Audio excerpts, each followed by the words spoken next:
These 5 important things that I've noticed here in China are really hurting shareholders, and it's very easy to fix them. And if it's fixed, it's going to really help improve sales and help shareholders a lot. And number 5 is a very big one. The first thing that we've all noticed is the underreporting of stats. For example, the ET5, the official acceleration number is 4 seconds, 0 to 100. But the actual acceleration from testing is 3.8 seconds. I don't know about you, but I think labeling it at 3.8 seconds sounds so much more better than labeling it at 4 seconds. And also charging. The official charging speed is 140 kilowatts. When through actual testing, it can go up to 180 kilowatts. I understand that NIO is trying to stay humble, all right, and not make them seem too outlandish because they're worried that some people might not achieve the same results, right? For example, if a fat dude like me, I'm sitting in an ET5, I might not be able to get 3.8 seconds, 0 to 100. But who cares about that? Charging speed can vary from temperature to wherever your location, etc. But labeling it at 140 when it's actually 180, bro, that is of course a very easy fix. Just change the numbers up, man. You can't be so humble in this price war. Number 2, this one ties in greatly with number 1. And that is the fact that NIO is unwilling to compare against others, its competitors. So what you end up happening is a lot of competitors will happily compare their car and the pros of their car to the cons of NIO. For example, I saw this one comparison. When they compare their car to NIO's, we have LiDAR, NIO also has LiDAR, check, but there's very different levels of LiDAR. NIO has Orin X chips, we also have Orin X chips. NIO has 4 Orin X chips, guys, what? And this one frustrates me the most. Zeekr, which of course is a direct competitor to NIO, a heavyweight as well. Zeekr says they have the most number of super fast chargers, all right? Quote, super. That is, of course, only comparing to the number of 500 volt chargers that NIO has. But NIO actually has the most number of chargers. But that stat, of course, makes NIO look like they're not as good as Zeekr. NIO has plenty of 250 volt chargers, only comparing to NIO's 500 volt chargers. What ends up happening is NIO wants their customers to compare, yes, but they don't do it on paper ever. And when the competitors compare, they of course want to make their own car look good and make NIO look bad. Who does it the best? Of course, Li Auto does it the best. They are the kings of comparison. They find all sorts of ways to make themselves look number 1, and that has helped them tremendously. It's just good marketing. I think if NIO fixed this up and started actually comparing their cars to others, their torsional strength, all that kind of stuff, their sales could easily increase by another 20%. No problem, just by doing that. Number 3 is something that I personally noticed, and that is the fact that when NIO is transporting vehicles from the factory to the delivery centers, the cars are not protected. There should be a tarp covering it, but there isn't. And what that results in is sometimes, all right, the car ends up having scratches. And of course, it's a very big fuss because a lot of customers, they pay before actually seeing the car. And it's a big mess because you've also paid for insurance, etc. And this has happened multiple times. Even me, one of my referrals, an ES8 buyer, his car was scratched when he was taking delivery of the car. Completely unacceptable in my opinion. NIO has their own tarps, but these are for sale and they don't use it for transport. Now, there's several reasons why this might not be feasible.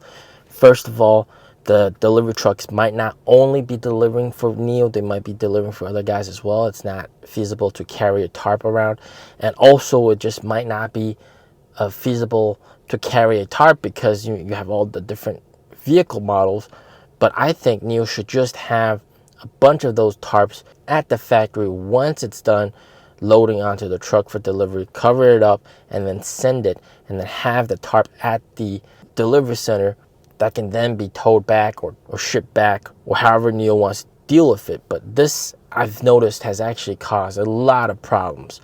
And also the publicity is not that good. And people making a big fuss about it on social media here in China, when it can all be fixed by just a simple tarp. I mean, like, come on. The next one, this one's pretty big, and that is the fact that at stores, especially in NIO spaces, these sales reps have too much emphasis on just the product. And when you just compare the product, of course, some of the other guys have better specs. And there's a very big lack of emphasis or even mentioning the NIO life aspect of it. For example, TIY by Ting, he's a friend.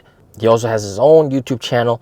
He recently took delivery of the ES6, and then only after they took delivery of the ES6 did they realize how expansive NIO life was, how good NIO house was, and also the free bottle of wine. He said that his wife just really loves that, and they're super happy with the purchase, but they've only realized it after taking delivery of the car. Imagine if people knew about this before taking delivery of the car, like you guys do. And at showrooms and stores, they don't have any posters or billboards or the TV videos showcasing NIO house or NIO life events and all that kind of good stuff.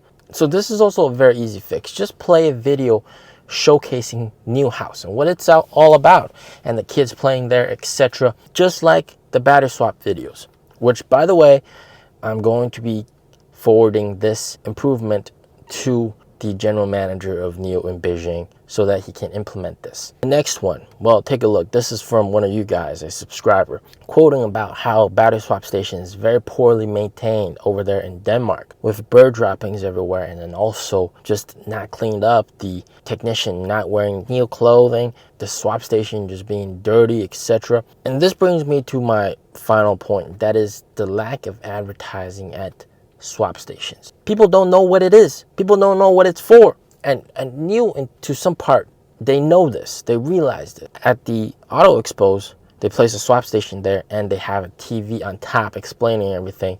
But right now, the emphasis on swap stations itself over here is just purely for utility, for infrastructure, and not for marketing.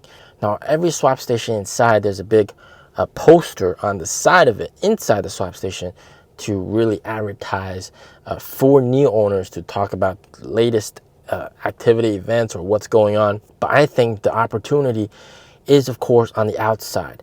Now, first gen swap stations, they used to have a very big poster on the outside, very, very good, and really promoted and explained what it was. And you know, back then you could get free swaps, and it talked about getting free swaps with NIO purchases, and it was a very good advertising tool. But now that's gone. What NIO should do is, of course, add a display panel, TV panel on that swap station to showcase swap in action. And of course, most importantly, let people know the brand name and also know that this is a battery swap station and not a car wash station or not an AC unit. Because right now all swap stations only have the NIO logo, and that's it.